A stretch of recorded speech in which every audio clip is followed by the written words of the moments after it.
Aleluya, denle ese fuerte aplauso al Señor, por favor. Póngase de pie si es tan amable. Le voy a pedir que abra su Biblia en el capítulo 8 del libro de Daniel. Hoy vamos a tratar de estudiar 8 y 9, es nuestra penúltima clase. No, 7 y 8. Hoy estamos en el 9 y el 10, el que vamos a estudiar, ¿ok?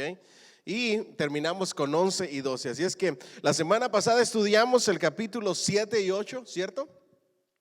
Hoy vamos a ir al capítulo 9 y 10, nuestra penúltima clase, y vamos a cerrar con 11 y 12 para arrancar con el Apocalipsis. Amén. ¿Cuánto le dan un fuerte aplauso al Señor si puede por ahí?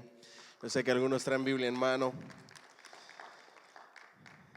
Creo que lo más importante de Daniel ya lo interpretamos, ya vimos los símbolos, qué significa cada bestia, los cuernos de esas bestias, las visiones que tuvo Daniel. Así es que vamos a seguir avanzando por ahí. Capítulo 9, ¿ya lo tenemos? Dice así: para honrar al Padre, al Hijo y al Espíritu Santo. Vamos a leer el primer versículo y luego pueden sentarse. En el año primero de Darío, hijo de Asuero, de la nación de los Medos, que vino a ser rey sobre el reino de los caldeos. Mejor seguimos leyendo.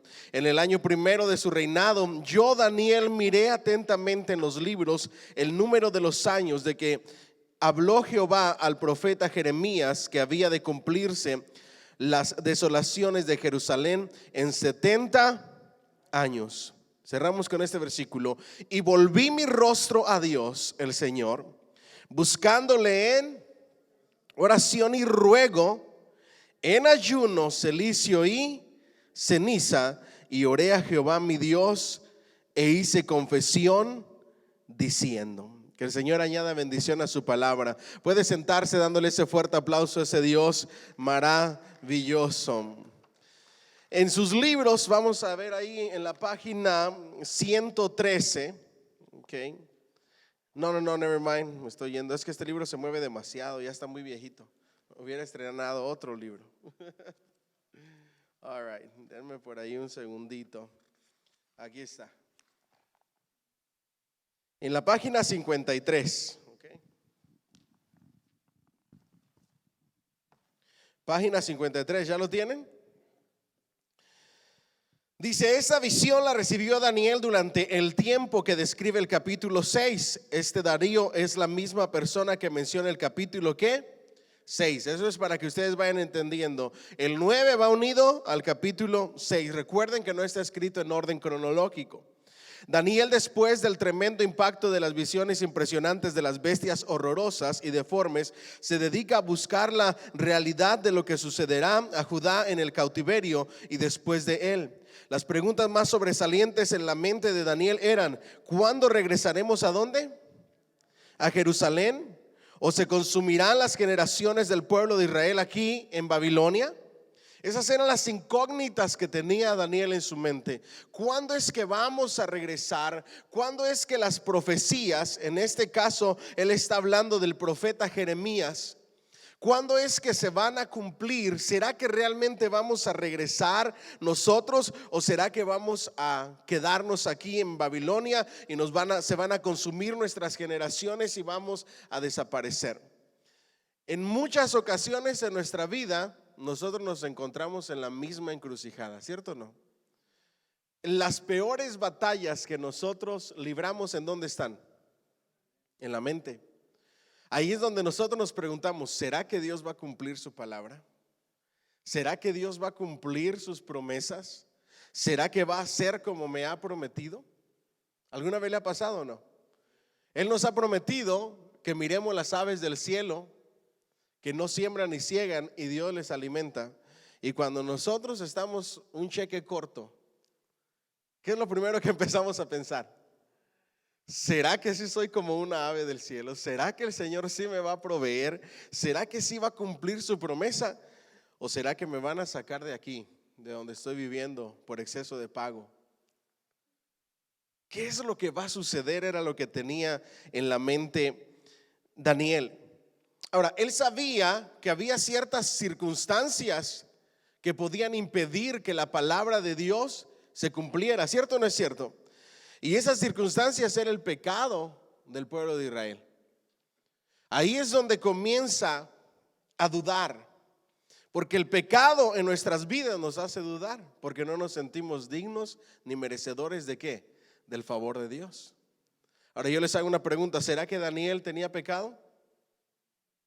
Seguro que sí. No revela el libro de Daniel cuál era su pecado, pero confiesa sus propios pecados y los pecados del pueblo. Y nos da una gran lección que ahorita vamos a ver. Daniel en los últimos días se preocupó por saber más acerca del futuro de Israel.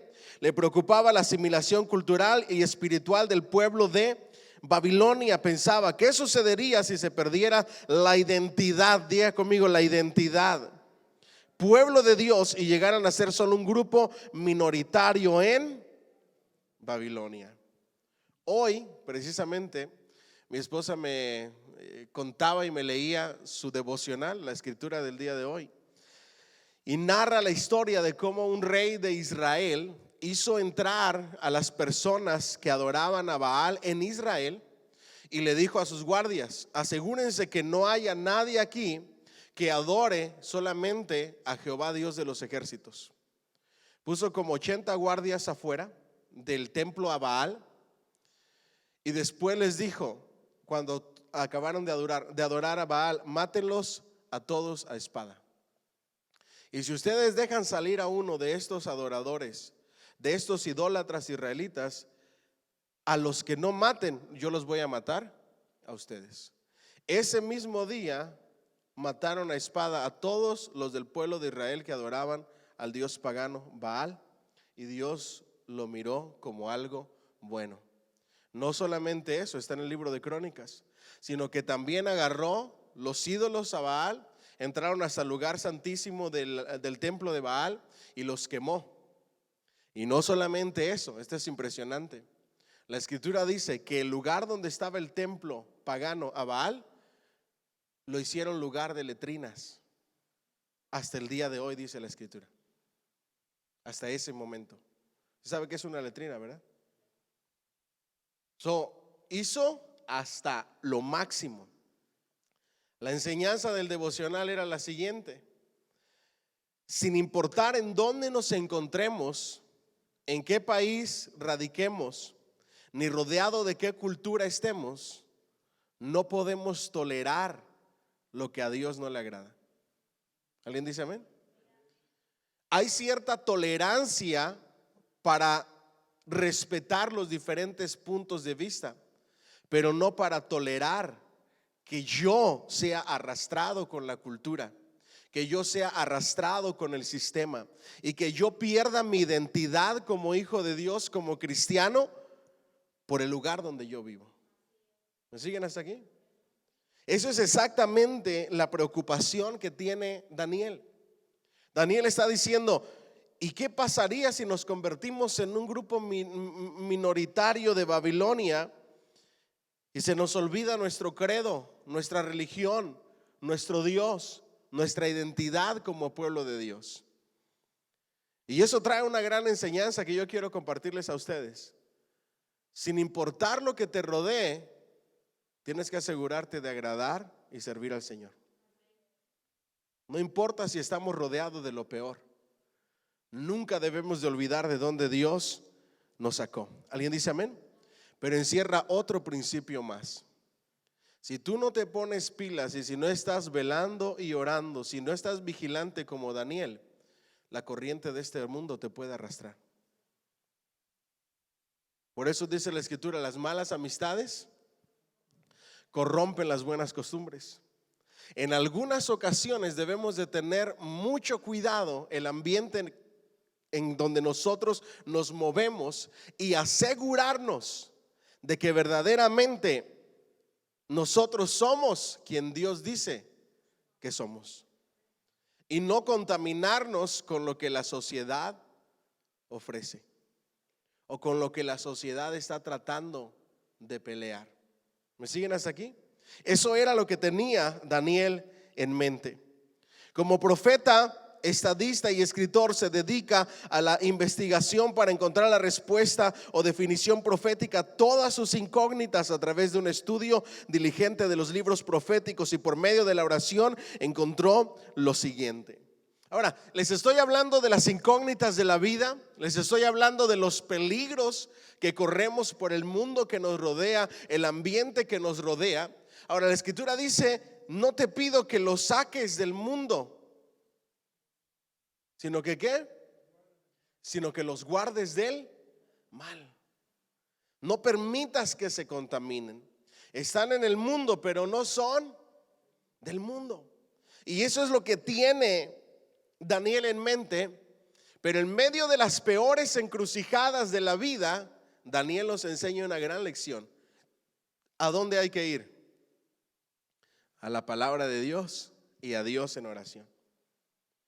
En medio de toda esa lucha en su mente, en medio de las dudas, en medio de los y si esto, y si aquello, y si pasa esto, y si pasa aquello, y qué si sucede esto, en medio de todo ese pensamiento va y viene en su mente, decide hacer lo que el cristiano debería de hacer hoy en día. Siempre que nos encontremos ante la duda, el temor, la incertidumbre, la frustración, en el momento en que te encuentres, él acudió ¿a dónde?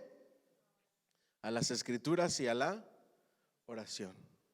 Pero no acudió a leer las escrituras, ¿o sí? ¿Qué fue a hacer? Estudiar las escrituras. Noten que el mandato del Señor no solamente es que leamos la palabra, ¿o sí? ¿A qué nos manda el Señor? Escudriñad las escrituras. Escudriñar es mucho más que leer. Escudriñar es estudiar a profundidad y sacar los tesoros y tratar de comprender las palabras que son más cortantes que toda espada de doble filo, para poder entender el plan y el propósito y las promesas que Dios tiene para nuestras vidas. ¿Alguien dice amén?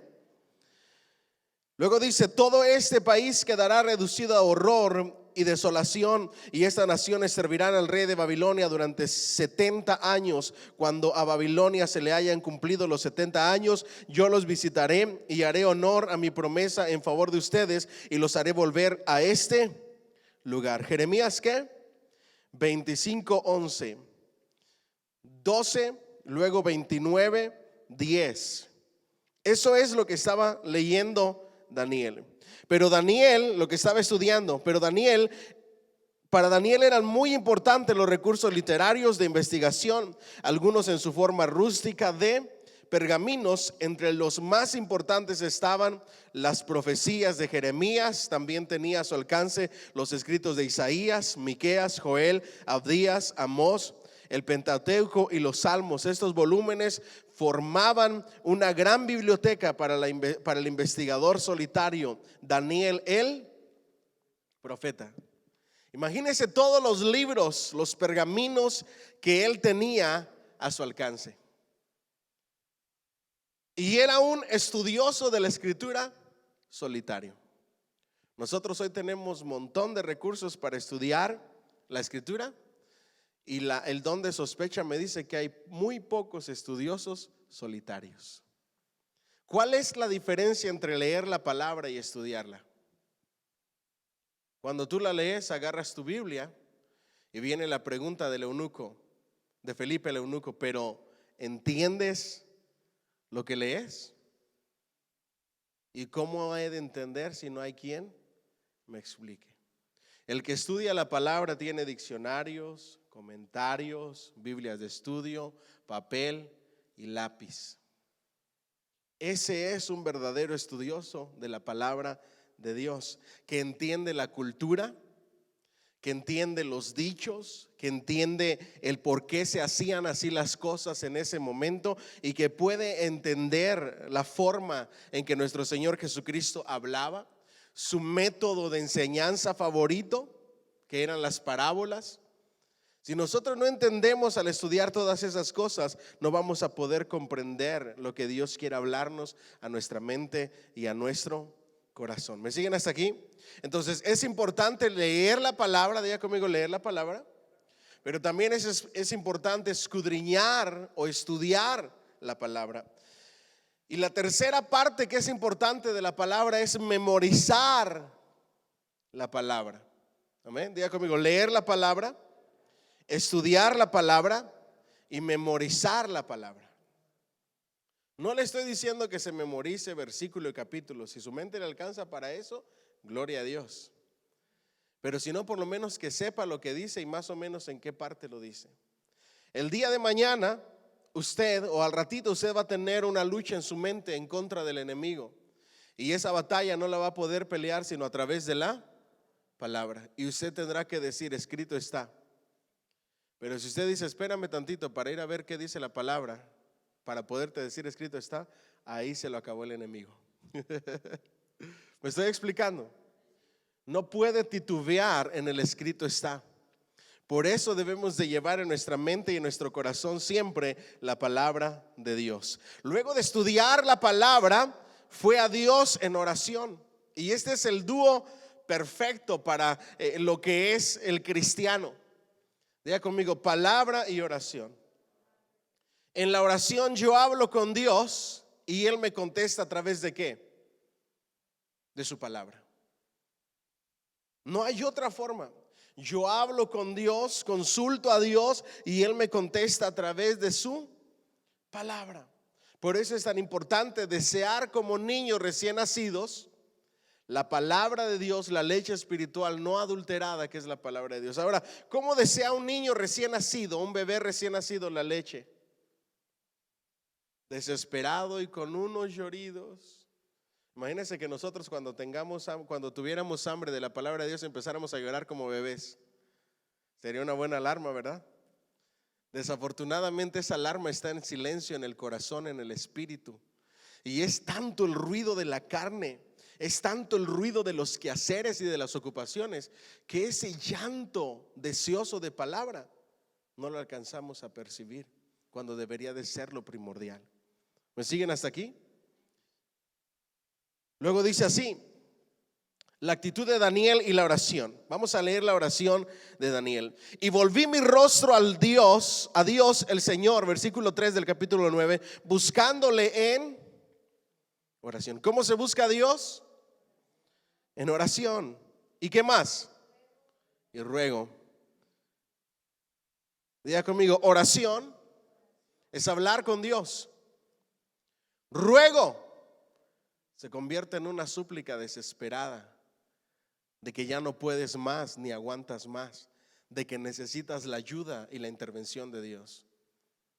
¿Verdad que no es la misma reacción cuando nosotros decimos, es que tengo esta necesidad, pero tenemos un backup para esta necesidad, a cuando nos sentimos que no hay absolutamente nada que hacer? ¿Cómo nos sentimos cuando humanamente ya no tenemos posibilidad de hacer algo nosotros? Desesperados. Ahí es donde entra el clamor, la súplica y el ruego. Nuestro Señor Jesucristo muchas veces oró al Señor, pero en otras ocasiones se convirtió en ruego y en súplica. Una de las más conocidas de las súplicas y los ruegos de nuestro Señor Jesucristo fue en el Getsemaní. Era tan intenso su ruego y su súplica, tan intenso y con tanta pasión y con tanta fuerza, que los poros de su piel se abrieron y estaba sudando gotas de sangre. Ruego, súplica, clamor desesperado. ¿Me siguen hasta aquí? Y luego diga conmigo, ayuno. Dígame bien fuerte, ay Señor. Hay ese dicho famosísimo, el cristiano que no ayuna, el diablo se lo desayuna. ¿Cuántos desayunados estaremos hoy en día? Ustedes saben que esta cultura del ayuno ya casi no se ve hoy en día. Nosotros promovemos el ayuno una vez al año, entrando el año. Pero ¿será que nada más una vez al año deberíamos estar ayunando? No. Nuestra vida cristiana debería de ser una vida con el hábito del ayuno. Una vez al mes, una vez cada 15 días, una vez cada 2 meses, una vez a la semana. Deberíamos de mantenernos en ayuno. Y luego, silicio y ceniza. ¿Qué era el cilicio? El cilicio era un abrigo con la parte de adentro rasposa. Y ceniza, se llenaban el cuerpo de ceniza, se ponían ese abrigo y se lastimaban a ellos mismos su piel al momento de vestirse de esa manera. Tenía un simbolismo. El simbolismo era luto, era desesperación, era clamor por misericordia, era dolor, era tristeza, era incertidumbre, era abandonarse completamente a Dios, de que yo no puedo hacer nada. Cuando alguien en la antigüedad se vestía de cilicio y de ceniza, reflejaba todo esto. Es decirle a Dios: te necesito, solamente tú puedes ayudarme. Y oré a Jehová mi Dios, diga conmigo, y oré a Jehová. ¿Y luego qué dice? Mi Dios. Dígame fuerte eso, por favor. Mi Dios. No estás orando a un Dios ajeno. No estás orando a un Dios que se encuentra en el tercer cielo, indiferente a tu necesidad. Estás orando a tu Dios. Él es tu Padre y tú eres su hijo. ¿Cuánto le dan un fuerte aplauso al Señor, por favor? Mira el proceso de Daniel al acercarse a Dios. Diga conmigo: palabra, oración, ruego, ayuno, ceniza, cilicio. Hoy nosotros no presentamos a Dios ceniza y cilicio, pero sí presentamos el sacrificio del ayuno. ¿Me siguen hasta aquí?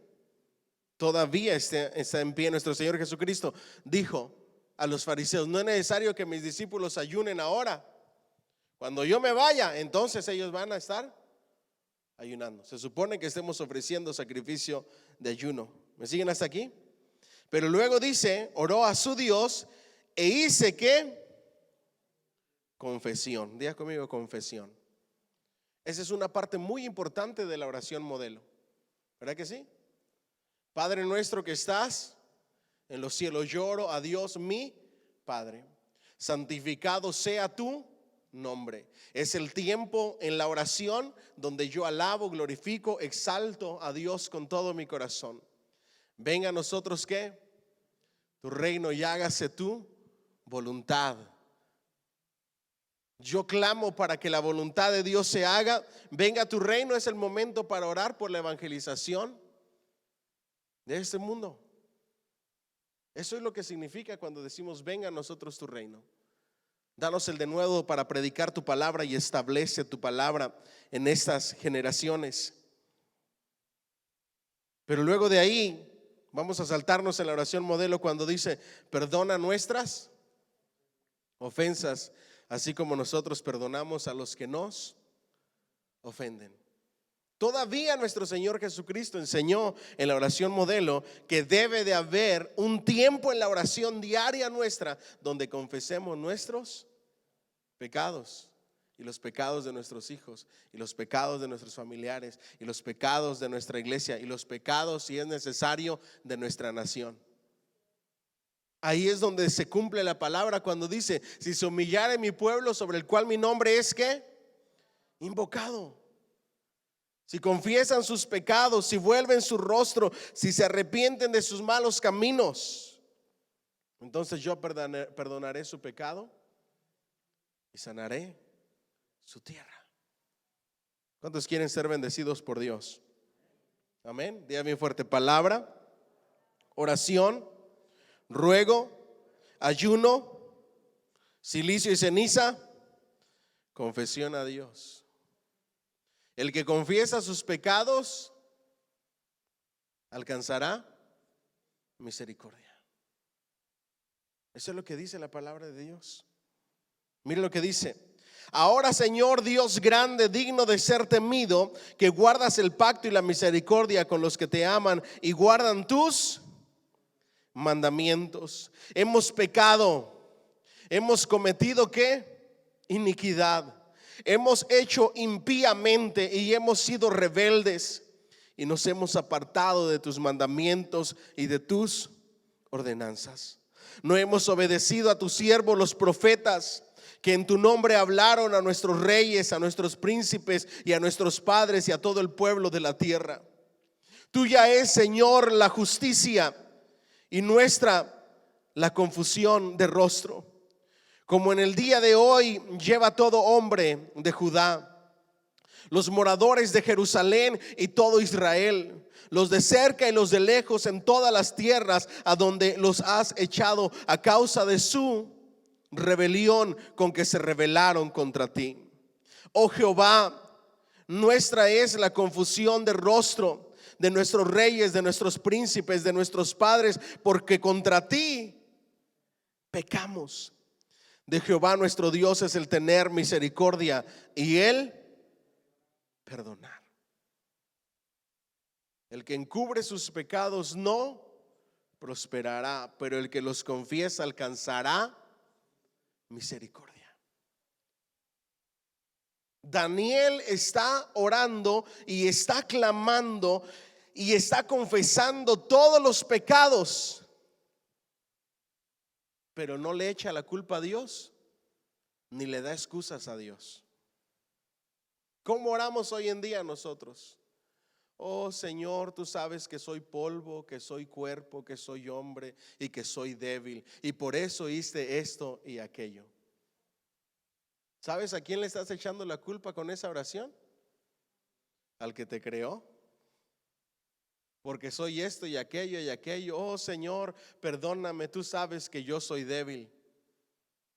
Cuando tú confiesas tus pecados, tú solamente le dices al Señor: perdóname, te fallé, te ofendí, pequé en contra de ti.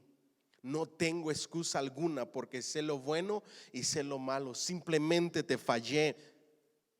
Mi corazón se rebeló en contra de ti. Hoy clamo, te ruego que me perdones. Hoy me doy cuenta que te he ofendido y lo único que clamo es por tu perdón y tu misericordia. ¿Sí ven la gran diferencia?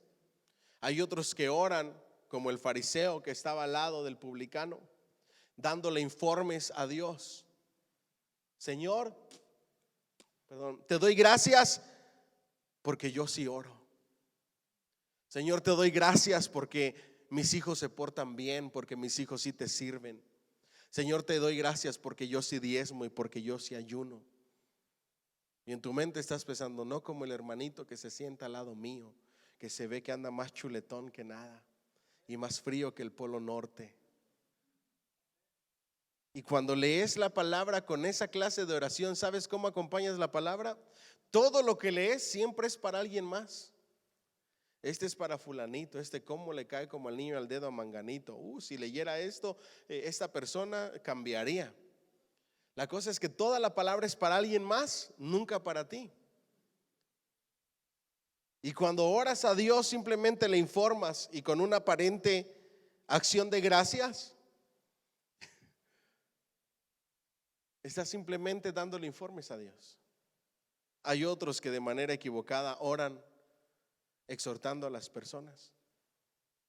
Tú te das cuenta cuando no es una oración de verdad. Yo tenía reuniones con pastores. En una ocasión, en una reunión de pastores, me sentí triste porque entre pastores no debería de suceder esa clase de oraciones.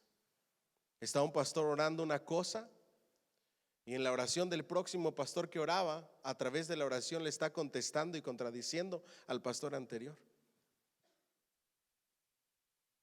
El pastor que oró primero dijo: perdónanos por estar en nuestras iglesitas. El pastor que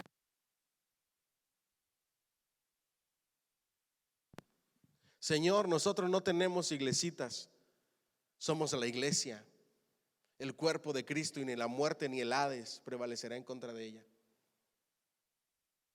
Ya no era oración, ya era dimes y diretes a través de lo más sagrado que tenemos, que es la oración.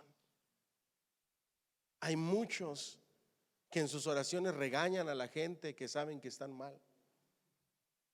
No debería de ser así la oración.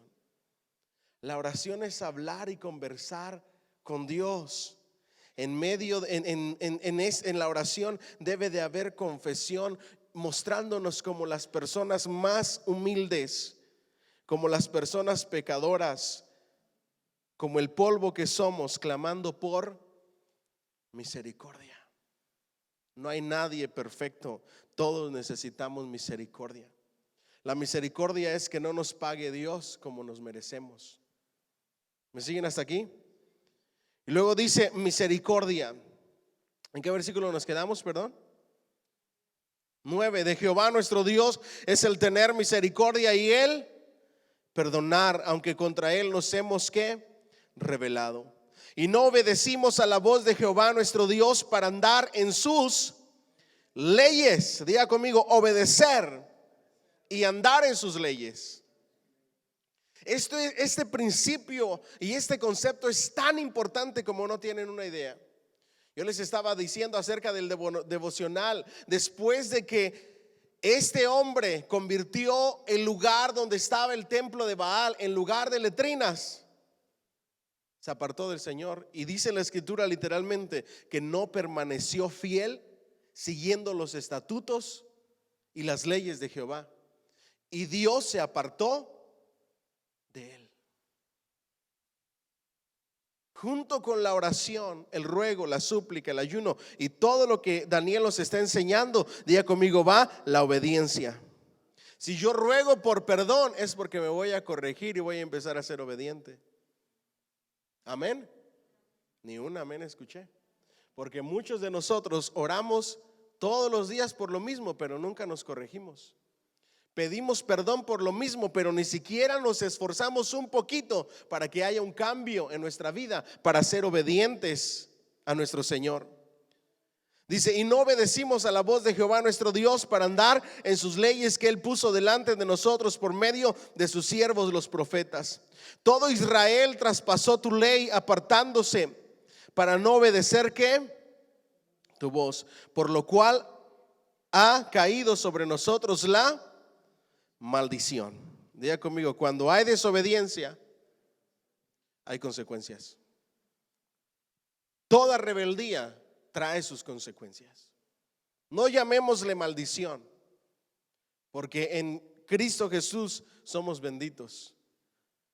Pero sí, lo que hay hoy en día es que en nuestra desobediencia hay consecuencias, y consecuencias muy horrorosas y desagradables. Y el juramento que está escrito en la ley de Moisés, siervo de Dios, porque contra él ¿qué? Pecamos. Y él ha cumplido la palabra que habló contra nosotros y contra nuestros jefes que nos gobernaron, trayendo sobre nosotros tan grande ¿qué? Mal. Diga conmigo, en la desobediencia hay grande mal para nuestras vidas. Eso todavía sigue en pie. La desobediencia trae grandes males a nuestras vidas. Nuestro Señor Jesucristo lo enseñó a través de la parábola del hijo pródigo. El hijo pródigo no quiso permanecer en la casa del padre, sujeto y obediente al padre que representa a Dios, sino que pidió su herencia, agarró todo su dinero y se fue a vivir la vida como bien le parecía, sin el consejo del padre. Cuando tú eres desobediente y vives la vida como a ti te place, como a ti te da la gana, sin tomar en cuenta el consejo de Dios, ¿cómo terminas? Mal, en calamidad. Terminó en la ruina, sin dinero, sin amigos, totalmente solo, haciendo un trabajo que por ley era un trabajo maldito. Un trabajo que no debería de hacer, que es criar o darle de comer a los cerdos, porque son animales impuros para los judíos. Y al no bastar eso, terminó deseando comer la comida de los cerdos. ¿Sí ven hasta qué bajo se puede llegar cuando somos desobedientes a Dios? Dice que oliendo a puerco, a cerdo, con hambre, en la ruina, terminando en lo peor de lo peor, se levantó y dijo: los criados de mi papá comen mejor comida que yo. Voy a ir delante de él, le voy a pedir perdón, le voy a pedir misericordia. ¿Y cómo lo recibió el padre?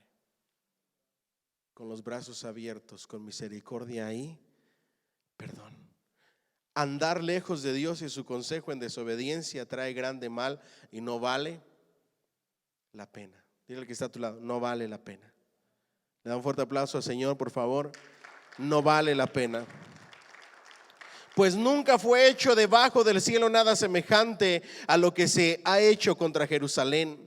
Conforme está escrito en la ley de Moisés, todo este mal vino sobre nosotros y no hemos implorado el favor de Jehová nuestro.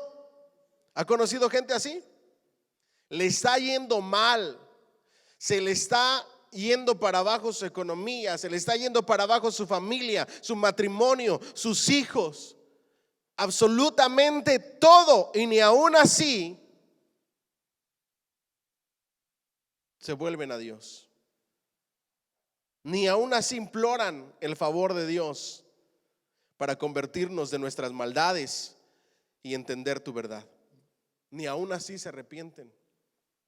Ni aún así se vuelven a Dios.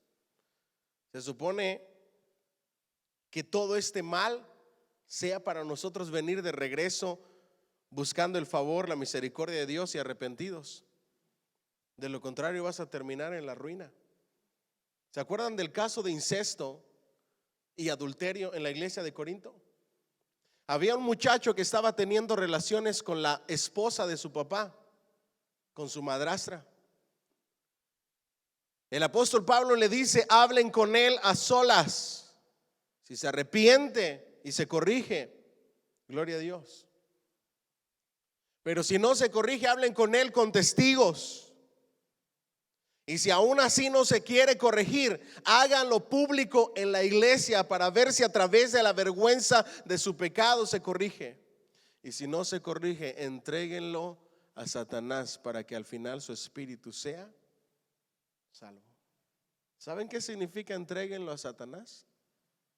Que la vida lo golpee, que le venga calamidad en su vida, que le venga mal a su vida, que regrese manco, tuerto, ciego, paralítico, como regrese, pero que regrese arrepentido a los pies de Cristo. De alguna u otra manera, el Señor, a quien ama, disciplina y corrige a aquel que toma por hijo. Algunos más orejones y más rebeldes nos dirá: Pablo, Pablo, Saulo, Saulo, qué terrible es para ti darte golpes en contra del aguijón. Nuestra desobediencia, escuchen esto, con nuestra desobediencia, con nuestra rebeldía, con querer vivir la vida como a nosotros nos place, lo único que estamos haciendo es lastimándonos a nosotros mismos. ¿Me siguen hasta aquí? 14. Por tanto, Jehová veló sobre el mal y trajo sobre nosotros, porque justo es Jehová nuestro Dios en todas sus obras que ha hecho, porque no obedecimos a su voz. Diga conmigo: justo es Jehová. Dígalo más fuerte: justo es el Señor. Cuando nosotros estamos en calamidad, no podemos echarle la culpa a Dios. Fue nuestra propia culpa, nuestra desobediencia, son las consecuencias de nuestro pecado. No pongamos el grito en el cielo: ¿por qué a mí, Señor? Más bien clamemos por misericordia, arrepintámonos y clamemos al Señor por una nueva oportunidad. ¿Alguien dice amén? Déselo fuerte al Señor. Porque no obedecimos su voz. Ahora pues, Señor Dios nuestro, que sacaste tu pueblo de la tierra de Egipto con mano poderosa y te hiciste renombre, cual no tienes hoy, hemos pecado, hemos hecho impíamente. Y aquí encierra otro gran principio, la oración de Daniel. Recuerda de dónde Dios te ha sacado. Recuerda lo que Dios ha hecho en tu vida. Recuerda lo que Dios ha hecho por ti y vuélvete a Jehová, a Dios, que es el único que puede ayudarte. Oh Señor, conforme a todos sus actos, tus actos de justicia, apártese ahora tu ira y tu furor de sobre tu ciudad, Jerusalén, tu santo monte, porque a causa de nuestros pecados y por la maldad de nuestros padres, Jerusalén y tu pueblo son el oprobio de todos en derredor nuestro. ¿Vamos bien hasta ahí? Ahora pues, Dios nuestro, oye la oración de tu siervo y sus ruegos, y haz que tu rostro resplandezca sobre tu santuario asolado por amor del Señor. Inclina, oh Dios mío, tu oído y oye. Abre tus ojos y mira nuestras desolaciones y la ciudad sobre la cual es invocado tu nombre, porque no elevamos nuestros ruegos ante ti, confiamos en nuestras justicias, sino en tus muchas misericordias. Oh Señor, oye Señor, oh Señor, perdona, presta oído, Señor, y hazlo. No tardes, por amor de ti mismo. Diga conmigo, por amor de ti mismo. Hoy nosotros no apelamos al amor mismo del Señor. Hoy, ¿a quién apelamos en nuestras oraciones? Por amor a tu Hijo Jesucristo. Porque si fuera por amor a nosotros, ya no estaríamos aquí.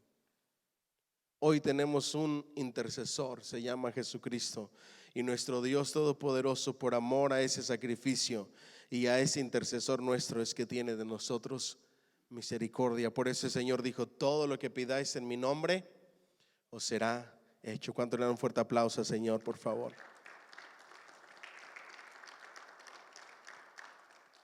Dios mío, porque tu nombre es invocado sobre tu ciudad y sobre tu pueblo. Diga conmigo, tu nombre es invocado. ¿Cuántos quieren que la vida les vaya mejor de como se les está yendo? Tiene que empezar a invocar el nombre del Señor. Tiene que haber más oración, tiene que haber más ruego, tiene que haber más súplica, tiene que haber más estudio de la palabra de Dios. Ya no la agarre 2 veces a la semana la Biblia, agárrela diariamente. Estúdiela todos los días, medite en ella todos los días, al acostarse y cuando se levante, cuando vaya en el camino.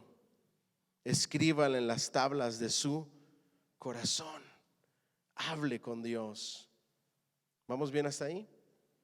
La actitud de Daniel en la oración, página 54 de su libro. Para encontrar la respuesta de Dios en su investigación, Daniel se da cuenta que, como siempre, la oración es el mejor recurso para encontrar el favor y la respuesta ¿de quién? De Dios. Entonces me puse a orar y dirigir mis súplicas al Señor mi Dios. Además de orar, ayuné y me vestí de luto y me senté sobre cenizas.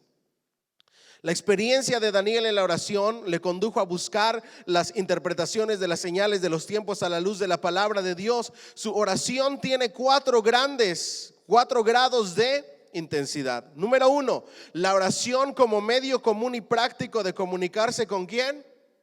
Con Dios. ¿Cómo me comunico con Dios? A través de la oración. Número 2, la oración como súplica por cosas y situaciones presentes en la vida. Ustedes no tienen ni sucede nada en sus vidas porque no piden. Y cuando piden mal, dice la palabra. Número 3, la oración junto con el ayuno. Este género no sale sino con ayuno y oración. La oración de contrición en saco de silicio y cenizas, pidiendo perdón y misericordia. Daniel se identifica con él pueblo. Debemos ver cómo Daniel se incluye con los pecados, flaquezas, fracasos y en la vergüenza del pueblo de Israel. Sabemos que él no faltó a Dios de ninguna manera, como hicieron muchos de los personajes del Antiguo Testamento, tales como Abraham, Moisés, David y Salomón. Daniel mantuvo un carácter puro e íntegro ante Dios. Así nos lo describe la Biblia. Sin embargo, toma sobre sí los pecados y la culpa del pueblo. No cometió pecados grandes, si pudiéramos llamarlo, o terribles como hicieron estos personajes, pero aún así se incluye en medio de la oración de confesión. Porque para Dios pecado es pecado. No hay pecado grande ni pecado pequeño. La semana pasada, el domingo, yo le decía, dentro de la lista nosotros tendemos a ver a los fornicarios, adúlteros, hechiceros, idólatras, homicidas, pero se nos olvida que dentro de la lista también van todos los mentirosos. Cuando usted dice voy tal día y no va sin avisar, es un mentiroso. Si usted dice, llego en media hora y llega en una hora, usted es un mentiroso. Si usted dice, mañana saco la basura y no la saca, usted es un mentiroso. No, pastor, pero es que son mentiritas blancas. No hay colores de mentiras. Mentira es mentira. La escritura dice que tu sí sea un sí y tu no sea un no. Es mejor que digas no puedo y decir, no, sí, sí voy, sí voy. Y el mero día o un día antes, pastor, ya no fui. Si te sale algo inesperado está bien, pero si en tu mente desde que estás diciendo sí para no quedar mal, ya sabes que no vas a poder, mejor deberías decir no. ¿Me siguen hasta aquí? Vamos adelante. Página 55. Repentinamente su oración fue interrumpida por la aparición del ángel mensajero Gabriel. Sigamos ahí. ¿En dónde nos quedamos en la Biblia? 21, ¿verdad? No, en el 20. Aún estaba hablando y miren qué bueno es Dios. Y confesando mi pecado y el pecado de mi pueblo Israel. ¿Confesando el pecado de quién? Dice Daniel. Mi pecado, dice Daniel. Y el pecado de mi pueblo Israel, y derramaba mi ruego delante de Jehová mi Dios por el monte santo de mi Dios. Aún estaba hablando en oración cuando el varón Gabriel, el ángel Gabriel, a quien había visto en la visión al principio volando con presteza, vino a mí como a la hora del sacrificio de la tarde. Y me hizo entender y habló conmigo diciendo, Daniel, ahora he salido para darte sabiduría y entendimiento. Al principio de tus ruegos fue dada la orden y yo he venido para enseñártela, porque tú eres muy ¿qué? Amado. Entiende pues la orden y entiéndela. Yo ya le hubiera dado un fuerte aplauso al Señor, por favor. Wow. Cuando nuestro Señor Jesucristo dice que Él escucha nuestras oraciones, Él escucha nuestras oraciones. El libro de Apocalipsis dice que nuestras oraciones llegan a la presencia de Dios como incienso de olor grato, como olor fragante delante de nuestro Dios. Cada oración, cada ruego, cada súplica llega a la presencia de Dios cuando se hace de la manera correcta.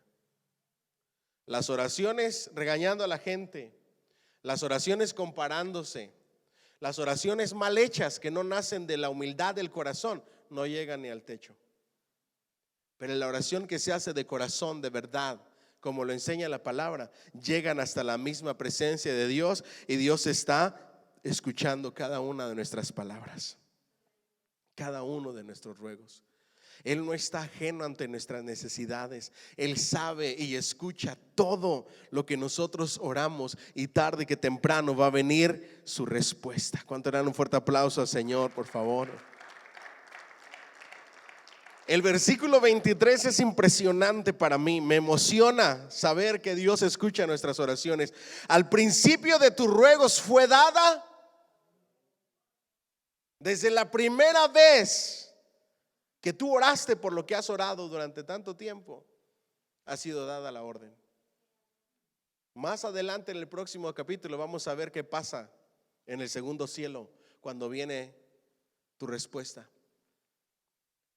Pero desde el primer ruego, desde la primera súplica, Dios ha escuchado tu oración. Y yo he venido para enseñarte porque tú eres muy amado. Qué bonito ha de ser conocido así en el cielo, ¿verdad? Diga bien fuerte, conocidos en el cielo. He venido porque tú eres muy amado. ¿Por qué era amado Daniel? Era obediente y fiel. Lo vemos desde el principio del libro. Decidió no contaminarse con la comida del rey, que cocinaban alimentos impuros. Decidió no contaminarse. Decidió no adorar a un hombre. enfrentó cualquier consecuencia y se mantuvo íntegro delante de Dios. Su nombre era conocido en el cielo. Mi pregunta es, a ver, usted diga su nombre así, a la de 3, ¿ok? El nombre suyo, ¿ok? 1, 2, 3. ¿Por qué tiene miedo? Pues, come on. 1, 2, 3, Arel. Ahora por su nombre, ¿será que su nombre es conocido en el cielo? Cuando se escucha su nombre en el cielo, ¿se sabe de quién se habla? Si es un chuletón cualquiera, no, ni el diablo se acuerda de usted. Pero si es una persona servicial a Dios, obediente, íntegra, que busca la presencia de Dios, que sus oraciones llegan al cielo todos los días, que lo miran buscando el rostro de Dios y escudriñando su palabra, su nombre es conocido en el cielo.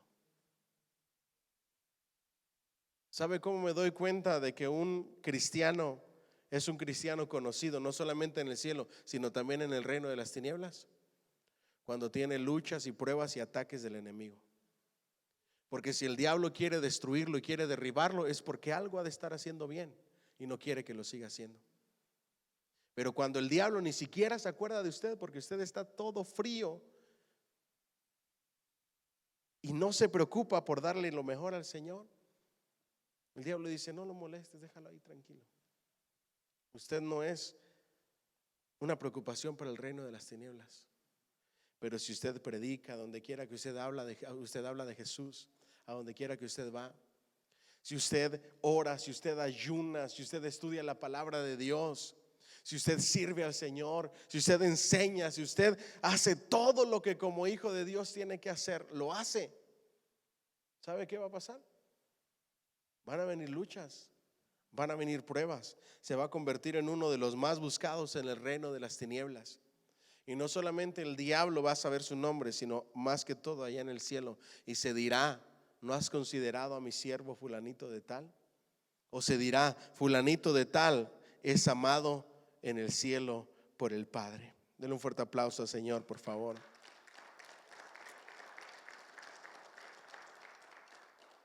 Le voy a hacer una pregunta que va a ser un poquito fuerte y delicada. ¿Me permite hacérsela?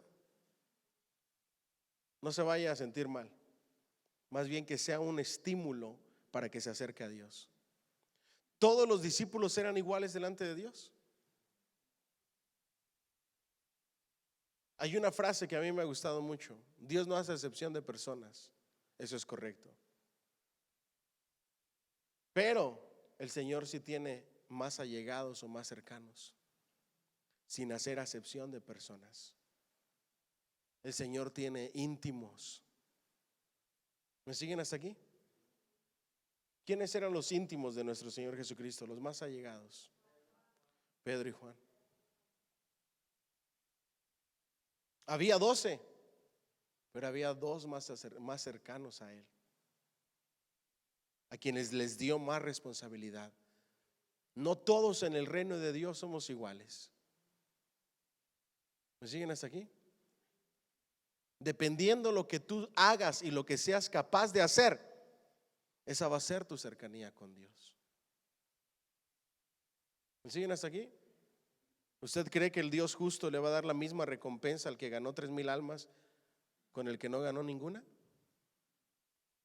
Yo no espero que me den la misma recompensa que a Pedro o los apóstoles. Compararme a ellos, imagínense. Yo espero verlos a ellos con mayores perlas, con un vestido más resplandeciente, porque la Escritura dice que nuestra recompensa va a ser de acuerdo a ¿qué? A nuestras obras. Esa es la justicia de Dios. Así es que dile al que está a tu lado: échale ganas. Sé conocido, reconocido y cercano en el reino de Dios. Dale un fuerte aplauso al Señor, por favor. Tu vida es la que va a hacer la diferencia. Tu esfuerzo intencional, tu pasión por Dios es lo que hace la diferencia. Ninguno de nosotros tenemos tiempo para servir a Dios, ¿o sí? El tiempo se hace. Habrá unos más desocupados que otros. Yo creo que en este país todo el mundo está ocupado de alguna u otra manera. Todo está en la actitud del corazón. Cuando no le pones excusas y le das lo mejor al Señor, vas a tener recompensa de parte de Dios. Ahora mire lo que dice, después de que dice que es muy amado en el cielo. ¿Qué versículo nos quedamos? 23 y 24. Al principio sí, en 24. Entiende pues la orden y esta visión. 70 semanas están determinadas sobre tu pueblo y sobre tu santa ciudad, para determinar la prevaricación y poner fin al pecado y expiar la iniquidad, para traer la justicia perdurable y sellar la visión y la profecía y ungir al santo de los santos. Sabe pues y entiende que desde la salida de la orden para restaurar y edificar a Jerusalén hasta el Mesías príncipe habrá 7 semanas y 62 semanas. Se volverá a edificar la plaza y el muro en tiempo angustiosos. Y después de las 62 semanas se quitará la vida él al Mesías, mas no por sí, y el pueblo de un príncipe que ha de venir destruirá la ciudad y el santuario, y su fin será con inundación. Ya saben de qué está hablando aquí, ¿verdad? Suena parecido a lo que ya sabemos, ¿verdad? Nuestro Señor Jesucristo sacrificado, Jerusalén destruido en el año 70 después de Cristo, el templo derribado.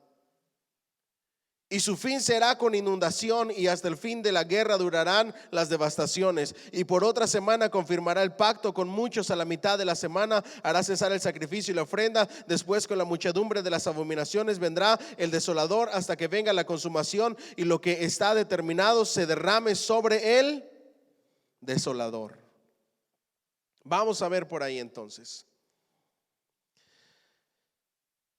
Este mensaje de Gabriel es una profecía extraordinaria y trascendental, página 55, concerniente al futuro de Israel desde el fin de la cautividad babilónica hasta el tiempo del fin de los tiempos de los gentiles, incluyendo la libertad final de los israelitas.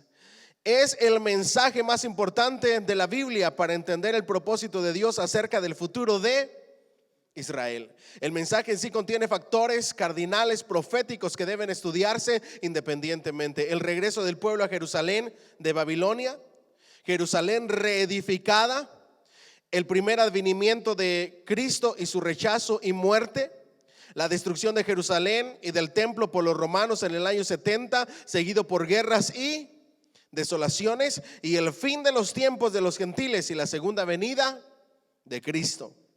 Las 70 semanas de Daniel, 70 semanas han sido decretas para que tu pueblo y tu ciudad y tu santa ciudad pongan fin a sus transgresiones. Este mensaje es exclusivamente para ¿quién?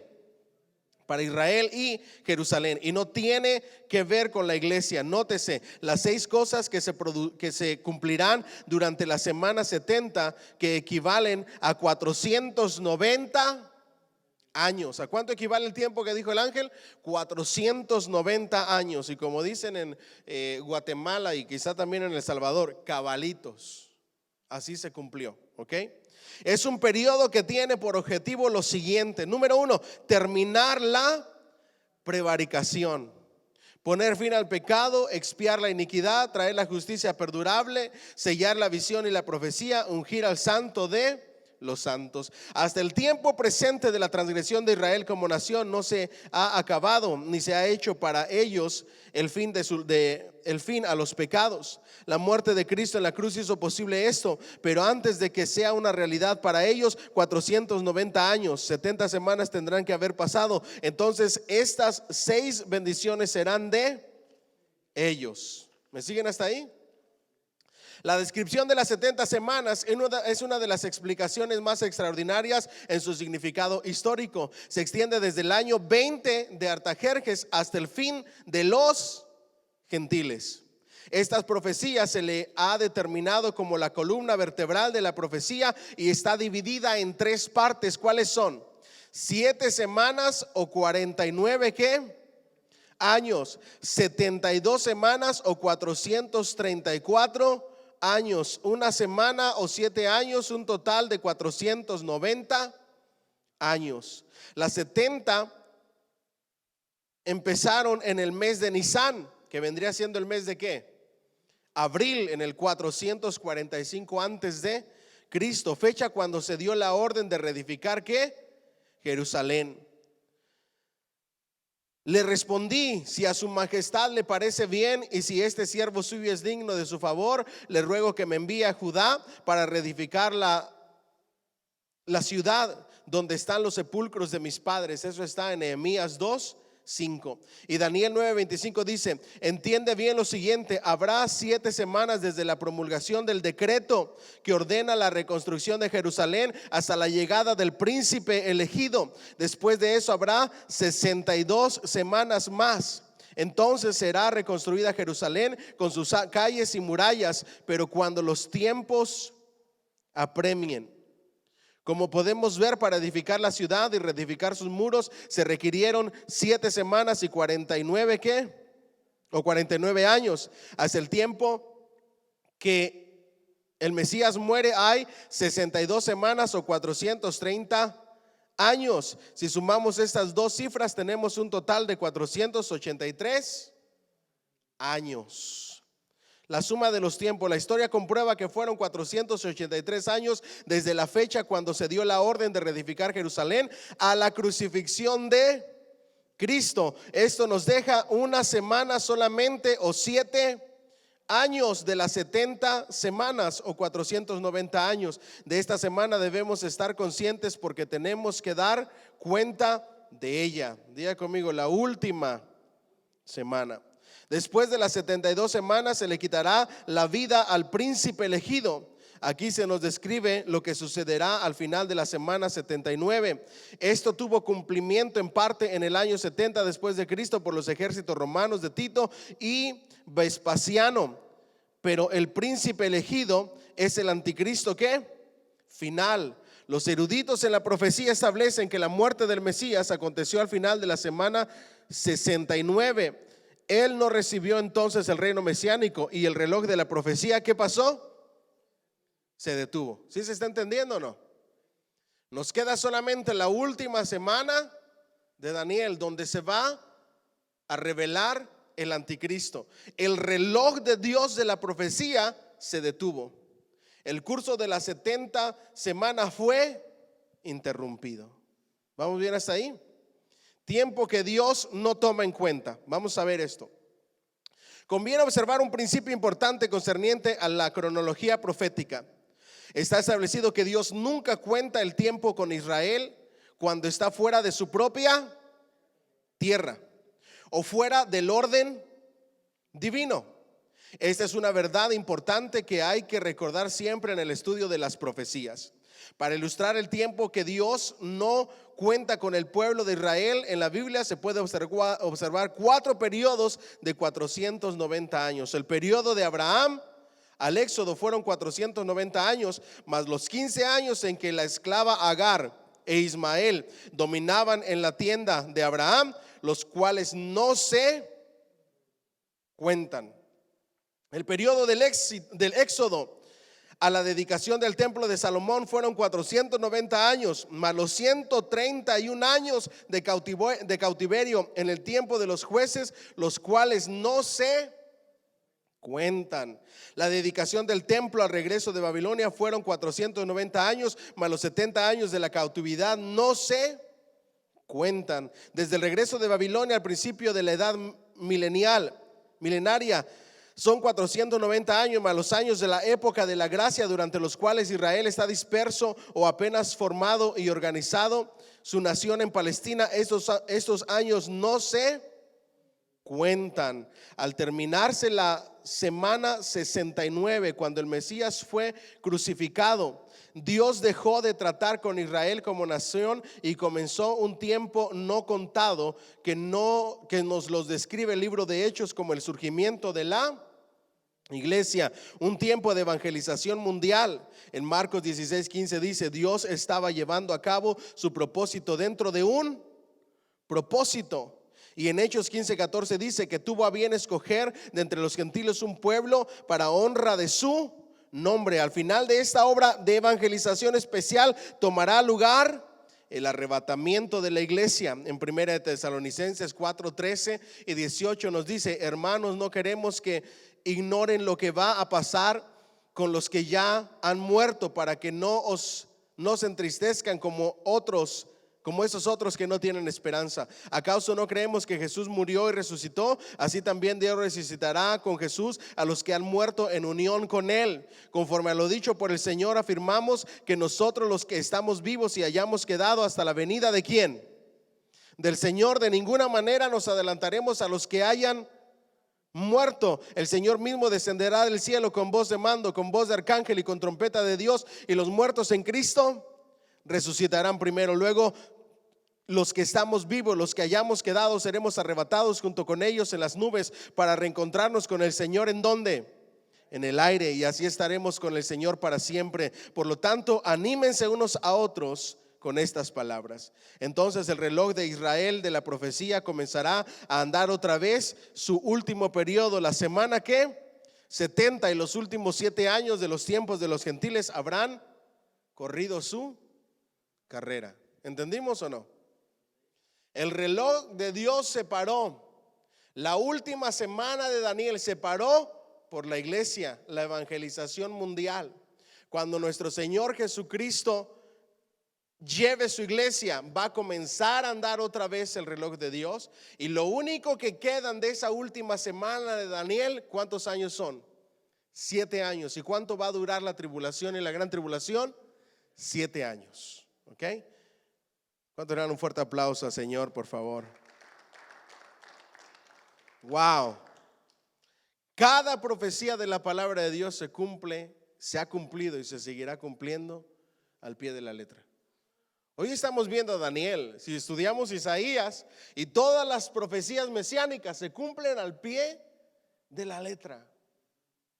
Dios es impresionante. Sucesos entre las semanas 69 y 70. Entre las semanas 69 y las 70, 7 cosas importantes habrán de suceder. Muchos de estos acontecimientos, con excepción del último, ya se cumplieron. La destrucción de Jerusalén en el año 70 después de Cristo ya se cumplió. Los judíos son dispersos, ya se cumplió. Jerusalén es hollada, ya se cumplió. La iglesia del Señor es llamada fuera del pecado. La apostasía de los cristianos ocurrirá en la iglesia. Los judíos en parte regresarán y organizarán su gobierno en Jerusalén. El advenimiento de Cristo para recoger la iglesia. También la semana 70 tendrá ciertos sucesos y características que es necesario que aprenda el estudiante de profecía. Número 1, en la última semana, en los últimos 7 años de la profecía de Daniel, el anticristo hará un pacto de paz con los judíos. Se dará cuenta que es un pacto falso, una imitación. Se quebrantará el pacto en medio de la semana. ¿Cuánto es la mitad de la semana? 3 años y medio. 3 años y medio hace pacto el anticristo con Israel. A los 3 años y medio se rompe el pacto y comete la abominación desoladora. Comienza la gran tribulación llamada la angustia de Jacob, o la gran tribulación. El anticristo subirá y tomará poder. Cristo aparece para librar a Israel, lo que se le llama la batalla del Armagedón. Denle un fuerte aplauso al Señor, por favor. Vamos al último capítulo, capítulo 10 del estudio de hoy, ¿ok? Nos faltan 11 y 12 y con eso vamos a cerrar. En el 3er año de Ciro, rey de Persia, fue revelada palabra a Daniel llamado Belsasar, y la palabra era verdadera y el conflicto grande, pero él comprendió la palabra y tuvo inteligencia en la visión. 10:2 de Daniel. En aquellos días yo, Daniel, estuve afligido por espacio de ¿cuántas semanas? 3 semanas. No comí manjar delicado, ni entró en mi boca carne ni vino, ni me ungí con ungüento hasta que se cumplieron las 3. ¿Sabe lo que está diciendo ahí Daniel, verdad? No me bañé. No hice absolutamente nada. Cuando dice no puso ungüento, quiere decir que no se metió a bañar, no se perfumó, no hizo absolutamente nada. ¿Por cuánto tiempo? 3 semanas.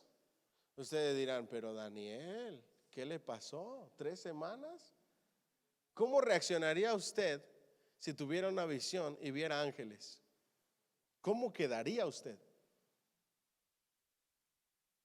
Por eso yo soy muy escéptico, no todo el tiempo, pero si hay alguien que dice que ha visto un ángel del cielo, así literalmente como lo dice Daniel, y que ande como si nada, oh, yo vi un ángel. No. Al tener esta experiencia, Daniel quedó atónito, quedó impresionado. Y el día 24 del mes primero estaba yo a la orilla del gran río Hidekel, y alcé mis ojos y miré, y aquí un varón vestido de lino y ceñido sus lomos de oro de Ufaz. Su cuerpo era como de berilo, y su rostro parecía un ¿qué? Relámpago, y sus ojos como antorchas de fuego, y sus brazos y sus pies como de color de bronce bruñido, y el sonido de sus palabras como el estruendo de una. ¿Ya se le está haciendo conocido o no? Y solo yo, Daniel, vi aquella visión, y no la vieron los hombres que estaban conmigo, sino que se apoderó de ellos un gran temor, y huyeron y se escondieron. ¿Se recuerdan lo que pasó con Saúl camino a Damasco? Él veía la visión, pero los demás solamente escuchaban. Quedé pues yo solo y vi esta gran visión, y no quedó fuerza en mí. Antes mi fuerza se cambió en desfallecimiento, y no tuve vigor alguno. ¿Se acuerda lo que le dijo Dios a Moisés? Cuando le dijo: Moisés, muéstrame tu rostro. Nadie quien vea mi rostro puede seguir viviendo. Lo único que voy a hacer es mostrarte mis espaldas. Usted sabe qué significan las espaldas, ¿verdad? Es un simbolismo para Moisés. Las espaldas representan a nuestro Señor Jesucristo y la cruz, porque en sus espaldas llevó la cruz, en sus espaldas sufrió Él nuestros dolores, el castigo de nuestra paz fue sobre Él, y por sus llagas hemos sido curados. Lo que Dios le estaba diciendo a Moisés es: no te voy a mostrar mi rostro, pero sí te voy a mostrar mi amor y mi misericordia a través de el Hijo Jesucristo. Eso significan las espaldas, es un simbolismo. Él tuvo la visión y desfalleció. Mira lo que sucedió. Pero oí el sonido de sus palabras, y al oír el sonido de sus palabras caí sobre mi rostro en un profundo sueño. Ya conmigo, se desmayó. Con mi rostro en tierra, y he aquí una mano me tocó e hizo que me pusiere sobre mis rodillas y sobre las palmas de mis manos, y me dijo: Daniel, varón muy amado, está atento a las palabras que te hablaré, y ponte en pie, porque a ti te he sido enviado ahora. Mientras hablaba esto conmigo, me puse en pie, ¿cómo? Temblando. Entonces me dijo Daniel: no temas, porque desde el primer día que dispusiste tu corazón a entender y a humillarte en la presencia de Dios, fueron oídas tus palabras, y a causa de tus palabras yo he venido. Diga conmigo: por la oración, por el ruego, por el estudio de la palabra, por eso había ido. Mas el príncipe del reino de Persia se me opuso durante 21 días. Pero he aquí, Miguel, uno de los principales príncipes, vino a ayudarme, y quedé allí con los reyes de Persia. ¿Sí está viendo la escena en el cielo, verdad? En el segundo cielo es donde se libran las guerras espirituales de las que habla el apóstol Pablo.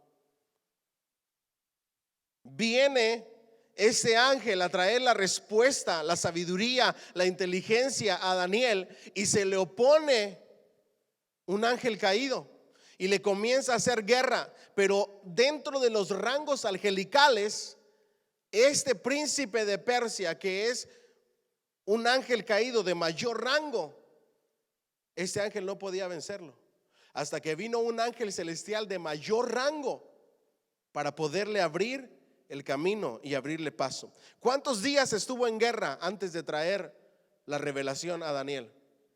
21 días. ¿Me siguen hasta aquí? Las cosas espirituales que no podemos ver tienen que ser extraordinarias, porque no tenemos lucha contra sangre ni carne, sino contra principados y potestades, huestes espirituales de maldad en las regiones celestes. ¿Me siguen hasta ahí? Hasta que no vino, diga conmigo el ángel Miguel: he venido para hacerte saber lo que ha de venir a tu pueblo en los postreros días, porque la visión es para estos ¿qué? Días. Mientras me decía estas palabras, estaba yo con los ojos puestos en tierra y enmudecido. Pero he aquí uno con semejanza de hijo de hombre tocó mis labios. Entonces abrí mi boca y hablé, y dije al que estaba delante de mí: Señor mío, con la visión me han sobrevenido dolores y no me queda fuerza. ¿Cómo pues podrá el siervo de mi Señor hablar con mi Señor? Porque al instante me faltó la fuerza y no me quedó aliento. Y aquel que tenía semejanza de hombre me tocó otra vez y me fortaleció. Y conmigo, wow. Y me dijo: muy amado, no temas, la paz sea contigo, esfuérzate y aliéntate. Y mientras él me hablaba, recobré las fuerzas y dije: hable mi Señor, porque me has fortalecido. Él me dijo: ¿sabes por qué he venido a ti? Pues ahora tengo que volver para pelear contra el príncipe de Persia, y al terminar con él, el príncipe de Grecia vendrá. Pero yo declararé lo que está escrito en el libro de la verdad, y ninguno me ayuda contra ellos, sino Miguel, vuestro príncipe. Vamos al libro y cerramos con eso. Página 61. A primera vista hay que entender que los capítulos 10, 11 y 12 forman una unidad y que contienen la última visión dada ¿a quién? A Daniel. Muy importante eso. Capítulos 10, 11 y 12 están hablando de un mismo asunto, ¿ok? 2 años antes de los sucesos del capítulo 10, el rey de Ciro Persia da orden de permitir a los judíos volver a Palestina.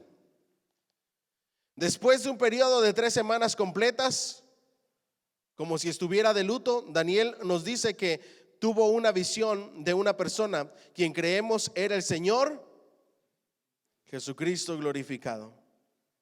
Ese que lo tocó, le fortaleció, le dio fuerzas y le dijo que era amado. Es el mismo Señor Jesucristo que nos rescató, nos compró con su preciosa sangre, nos tocó y nos da fuerzas todos los días. ¿Alguien dice amén? Aquel que dice Hebreos que entiende y sabe que somos polvo. Aquel que fue tentado en todo nos da fortaleza. Luego dice: Daniel era muy amado y Juan el amado discípulo. Ambos vieron la misma visión gloriosa. El uno desde riberas del río Tigris y el otro desde la peñascosa isla de Patmos. ¿Coincidencia? No lo creo. Al igual que Juan, el profeta del Nuevo Testamento, Daniel quedó sin fuerzas hasta que un mensajero del cielo le tocó y lo hizo levantarse. Entonces el mensajero angelical procede a darle el último gran mensaje con el que termina el libro de Daniel. Explica que por 21 días el príncipe de Persia se mantuvo frente a él, de modo que no podía llegar con el mensaje y no habría podido, a no ser por que Miguel, uno de los príncipes principales de los ejércitos del cielo y el ángel guardián de Israel, vino a ayudarle y así vencieron. Esto explica el porqué del sufrimiento de Daniel. En aquella ocasión yo, Daniel, pasé 3 semanas como si estuviera. ¿Por qué? Porque no había respuesta a su oración. ¿Dejó de orar porque no recibió respuesta la primera semana? ¿Dejó de buscar el rostro de Dios porque no pasó nada la segunda semana? ¿La tercera semana? Por eso la escritura dice: orad sin cesar. Por eso la escritura dice: orad como aquella viuda que pedía que se le hiciera justicia todos los días, hasta que Dios nos dé una respuesta, sea un sí, sea un no o sea una espera. El príncipe de Persia se puede interpretar como el oficial comandante de los poderes diabólicos que tenía control de los negocios malvados de Persia. Durante 21 días el príncipe de Persia se me opuso. Él me dijo: ¿sabes por qué he venido a verte? Los ángeles Gabriel y Miguel. Parece que hubo un conflicto entre los espíritus buenos y malos, y la victoria no se decidió hasta que vino Miguel a ayudar a Gabriel, el mensajero, haciendo así posible que llegara a Daniel con el mensaje detenido. Conclusión, el versículo 14 nos dice muy claro que esta visión se refiere a los tiempos remotos de los últimos días. Se pueden identificar los 3 años y medio, la semana Septuaginta de Israel, los últimos días del reinado del anticristo, el capítulo 12 de Daniel con el capítulo 12 del Apocalipsis. El 11 y el 12 nos van a decir qué fue lo que este ángel le dijo a Daniel. Y con eso vamos a terminar. ¿Se entendió o no?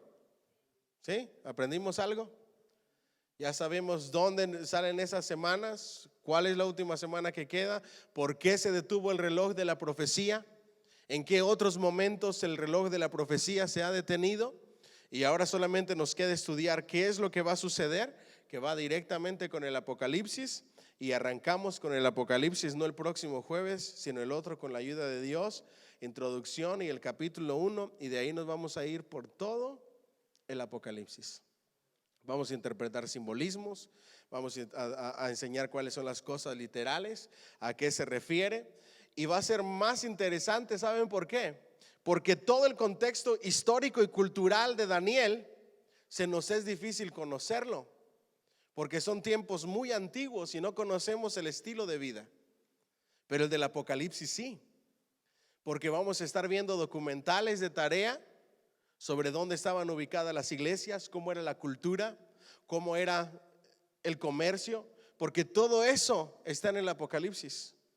Ustedes saben que le dice Jesús, nuestro Señor, en la visión, o Dios en la visión le dice a Juan: por cuanto no eres frío ni caliente, te voy a vomitar de mi boca.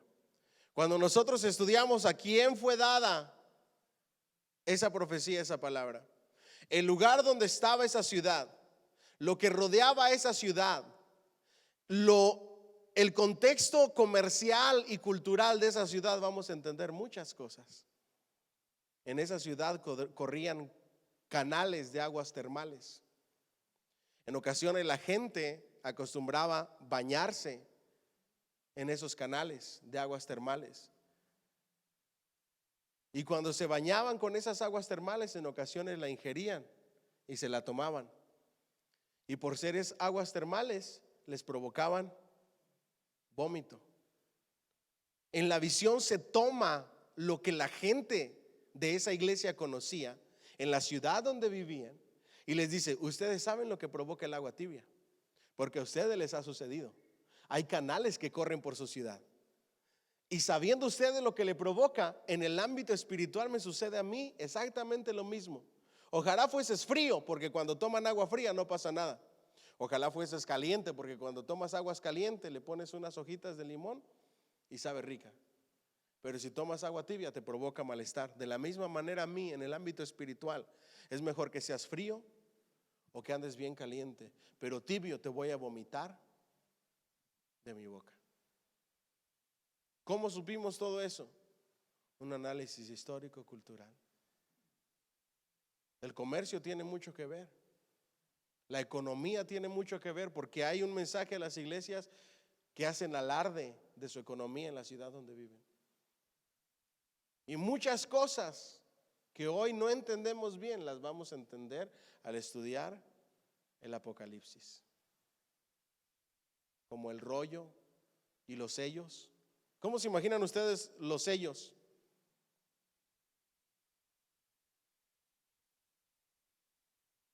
Era un pergamino que tenía 7 sellos. Se quitaba un sello y se desenredaba una parte del pergamino. Se quitaba el otro sello y se desenredaba otra parte del pergamino. Se desenredaba otro sello y se revelaba otra parte del pergamino. Esos son los sellos del Apocalipsis. Por eso es que en la visión él veía cómo se iban desvelando, sello por sello. ¿Cómo sabemos cómo eran los rollos de la antigüedad? Por un análisis histórico-cultural de cómo se hacían esa clase de documentos. Todas esas cosas las vamos a entender, y les aseguro que cuando terminemos de estudiar el Apocalipsis, ustedes van a ver desde otra perspectiva el libro. Y nos vamos a alegrar y nos vamos a gozar de la perfección de nuestro Dios y de las promesas tan grandes que Él tiene para nosotros. Los colores de los caballos tienen significado. Lo que los jinetes llevan tiene significado. Todo eso lo vamos a aprender. Y vamos a ver que nuestro Dios es un Dios cumplidor de promesas y hacedor de maravillas. Y que pronto se acerca nuestra redención. El arrebatamiento de la iglesia puede ser mañana, pasado mañana. Quizá en un mes empiece la última semana de Daniel, no lo sabemos. Pero siempre estaremos preparados. El Espíritu y la iglesia dicen: ven, Señor, ven. Denle un fuerte aplauso, Señor, por favor. Póngase de pie si es tan amable. Gracias a todos por estar aquí. A los que están online, que Dios me los bendiga y espero que sea de bendición estos estudios bíblicos de nuestro seminario bíblico. Cerramos con una oración, ¿les parece? Amén. Bendito Dios, te damos muchas gracias.